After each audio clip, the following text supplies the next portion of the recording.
સુરતમાંથી કે જ્યાં ગોંડલ રોડ પર થયેલા હિટ એન્ડ રનમાં યુવકના મોતના કેસમાં પાર્થ ત્રિવેદી નામના યુવકનું કારની અડફેટે મોત થયું હતું। 24 જૂને મોવિયા નજીક અકસ્માતમાં યુવકનું મોત થયું હતું।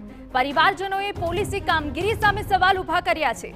પોલીસે કલમ 304 ને બદલે 304A નોંધી આરોપીને બચાવવાનો પ્રયાસ કર્યાનો આરોપ પરિવારજન કરી રહ્યા છે।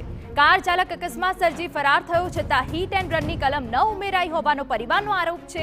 અકસ્માત સર્જનાર મહિલા રિંકલ ભાલુ પ્રોફેસર હોવાનું પણ બહાર આવ્યું છે।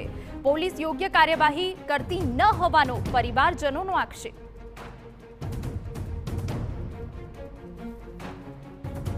પછી માનવતાની દ્રષ્ટિએ ઊભી નથી રહી। એફઆઈઆર ની અંદર મેન્શન છે કે ગાડી અકસ્માત કરી અને નાસી ગઈ, એટલે એ હિટ એન્ડ રન જ છે।